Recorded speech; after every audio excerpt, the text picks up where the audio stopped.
केरल में serial bomb blast होते हैं दोस्तों, और देश के महानायक सचिन तेंदुलकर तुरंत सामने आ जाते हैं और इस पर अपनी प्रतिक्रिया देते हैं। यही नहीं, पीवी सिंधु भी अपनी प्रतिक्रिया जतलाती हैं। आपके स्क्रीन पर सचिन तेंदुलकर का बयान, deeply saddened by the blast in Kerala, condolences to the affected families and praying for the recovery of those injured.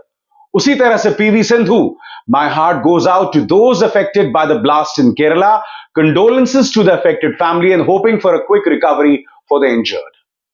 ये दोनों भारत की आन बान और शान, और केरल में सीरियल बॉम्ब धमाके होते हैं जिसमें 2 लोग मारे जाते हैं, तुरंत अपना बयान देते हैं। मैं एक सवाल पूछना चाहता हूं, मणिपुर में 200 के करीब लोग मारे गए थे, सचिन तेंदुलकर बिल्कुल खामोश थे, पीवी सिंधु ने कुछ नहीं कहा।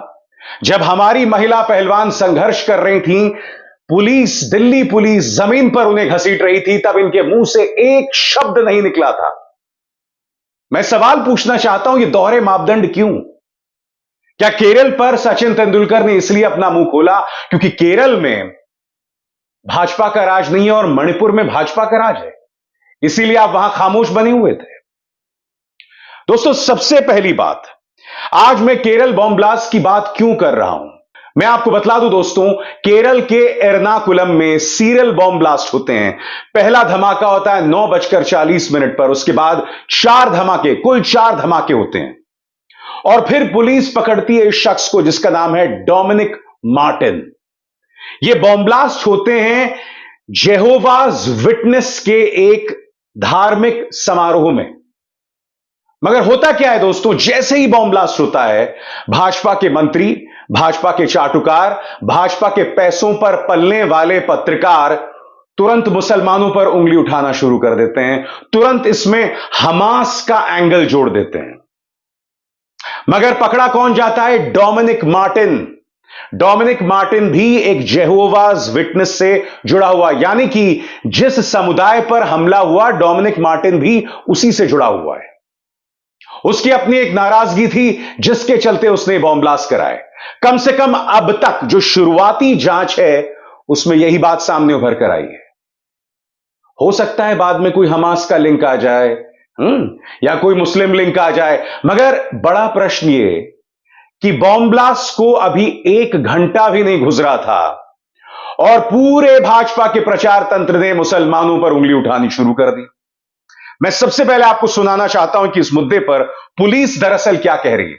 सुनिए, पुलिस ने किस तरह से डोमिनिक मार्टिन का नाम लिया। Has anybody surrendered actually? Yeah, that's what I told you earlier also.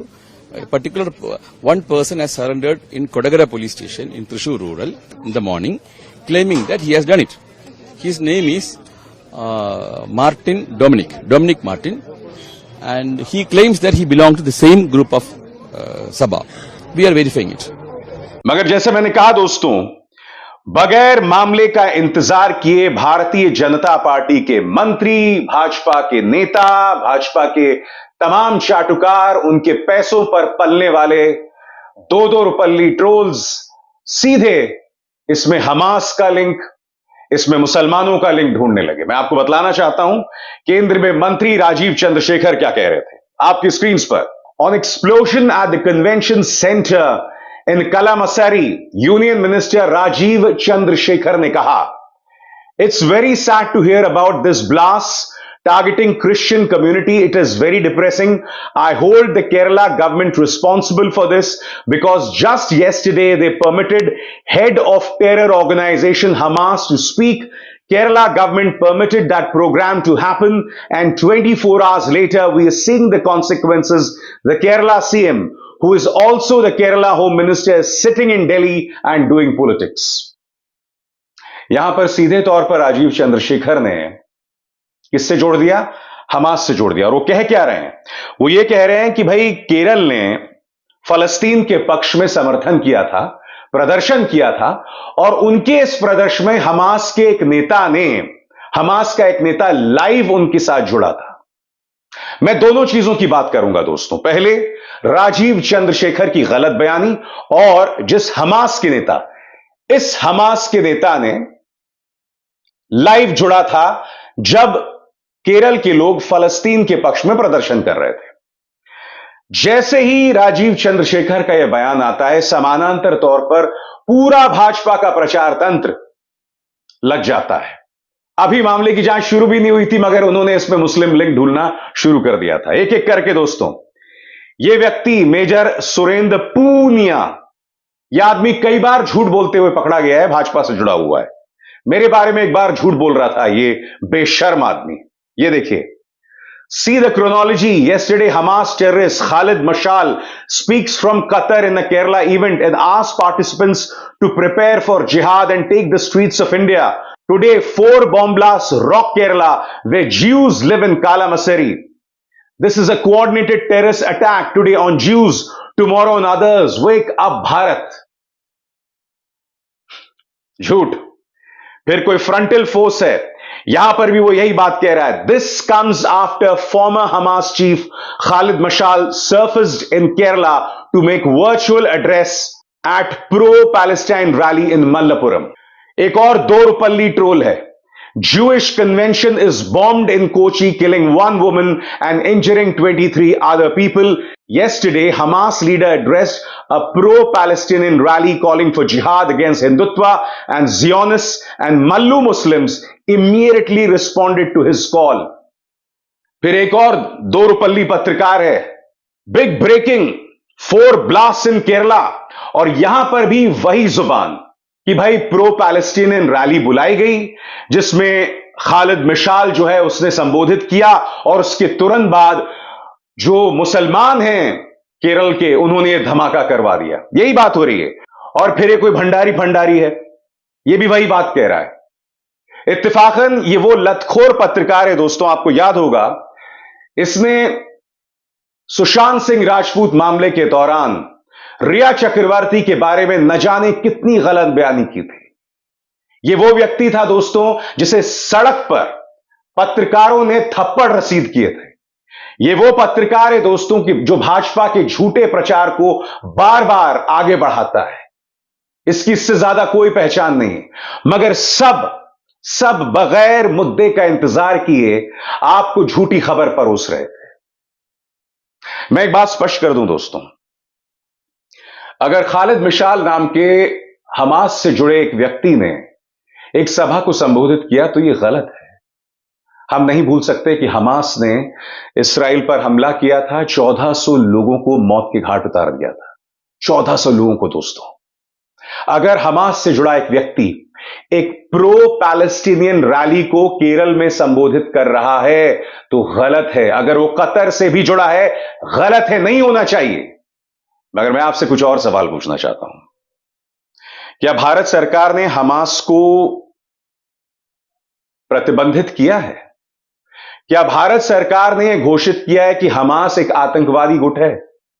मैं उसे आतंकी मानता हूं, मगर क्या भारत सरकार ने घोषित किया है तो फिर राजीव चंद्रशेखर के पास क्या अधिकार है कि वो इस मुद्दे पर हमास को लेकर केरल सरकार की आलोचना करें? दोस्तों, केरल पर एक अरसे से निशाना साधा जा रहा है। वहां हर छोटी घटना होती है और उसे इस्लामिक आतंकवाद के साथ जोड़ दिया जाता है। याद है आपको? इस तस्वीर को लेकर एक झूठ कहा गया था कि एक हिंदू महिला एक बस में चढ़ती है और कई बुर्का पहनी औरतें उसका विरोध करती हैं और उसे बस से उतारती हैं। यह झूठ फैलाया गया था। बल्कि असली खबर क्या थी? असली खबर यह थी कि कुछ मुस्लिम महिलाएं जो हैं, उनके स्टॉप पर बस नहीं रोकी गई थी। वो लोग प्रदर्शन कर रही थी और फिर उन्होंने बस को रोका और वो लोग बस में चढ़ गईं।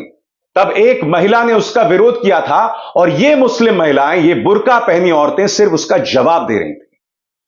ना उन्होंने उस हिंदू महिला को बस से उतारा, ना उन्होंने ऐसा कुछ कहा कि इस बस में सिर्फ बुर्का पहने महिलाएं ही चढ़ सकती हैं। दोस्तों, मैं केरला में व्यापक पैमाने पर घूमा हूं। मैं केरल के समाज को जानता हूं। केरल जैसा खूबसूरत समाज, खूबसूरत प्रदेश, उसे गॉड्स ओन कंट्री कहा जाता है। खूबसूरत प्रदेश भारत में कम देखने को मिलता है। वहां की सोच, वहां के पढ़े लिखे लोग, वहां का सेक्युलर समाज, वो देश के लिए मिसाल है। मगर भाजपा का प्रचार तंत्र लगातार केरल को बदनाम करने की कोई कसर नहीं छोड़ता है। इसीलिए जैसे ही केरल में सीरियल बॉम्ब ब्लास्ट होते हैं, आरोपी में उसी समाज का, जेहोवा विटनेस समाज का डोमिनिक मार्टिन सामने आता है, जिस पे यूएपीए लगा दिया जाता है। मगर सीधे भाजपा मुसलमानों पर और उसमें हमास लिंक ढूंढने की कोशिश करता है। और अभी तो ये और बढ़ेगा दोस्तों, क्योंकि चुनाव आने वाले हैं। निशाना बेशक केरल है, मगर दिमाग में मध्य प्रदेश, छत्तीसगढ़, राजस्थान, तेलंगाना और उसके बाद लोकसभा के चुनाव हैं। ये और इनका प्रचार तंत्र सिर्फ इसी तरह से राजनीति कर सकता है, जो अपने आप में कितने शर्म की बात है। अगर आपको राजनीति करनी है तो तथ्यों पर करिए, मुद्दों पर आइए। झूठ बोलने की क्या जरूरत है। और एक बार फिर सचिन तेंदुलकर और पीवी सिंधु से मेरी अपील, मणिपुर पर भी मुंह खोलिए। महिला पहलवानों के दुख दर्द पर भी कुछ बोलिए। सत्ता के चाटुकार मत बनिए। आप दोनों मेरे हीरो हैं, मेरे आदर्श हैं, मगर आपको इस स्थिति में देखकर मुझे दुख होता है। अभिसार शर्मा को दीजिए इजाजत। नमस्कार।